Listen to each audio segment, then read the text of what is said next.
Personne ne veut perdre des atouts, mais tout le monde est prêt à perdre des poids.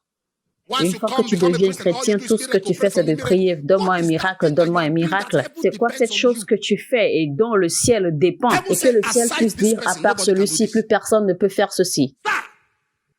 Il y a un adage populaire qui dit que nul n'est indispensable, mais je peux te dire qu'il y a des gens qui sont indispensables.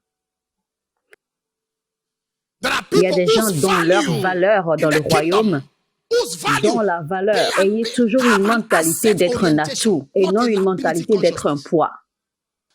Le ciel regarde certaines personnes et le ciel est fier. Et Dieu dit, j'ai encore des hommes, j'ai encore des femmes, j'ai encore des fils, j'ai encore des filles. Quand il regarde cette génération et qu'il voit des gens qui vont attirer sa colère, quand il voit ces groupes de personnes et à cause de leur marche avec lui, il dira qu'il y a toujours de l'espoir. Est-ce que je m'adresse à quelqu'un? Paul parlait pendant que tu pars.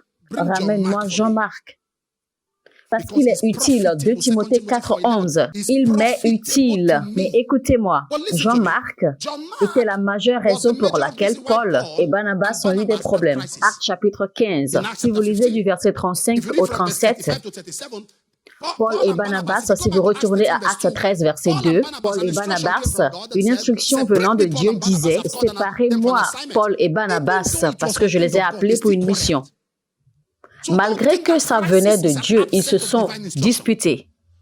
Ne pensez pas que les problèmes sont l'absence de l'instruction divine. Parce qu'il y a des gens, une fois qu'ils voient des problèmes dans leur vie, ils pensent que c'est parce qu'ils ont désobéi Dieu. Mais non, les crises, c'est normal. Les douleurs sont une preuve de vie. Si vous donnez des coups à un corps mort, il ne bougera pas parce qu'il n'y a plus de vie. Mais si je te donne un coup, tu réagiras. Pourquoi? Parce que tu as le sang.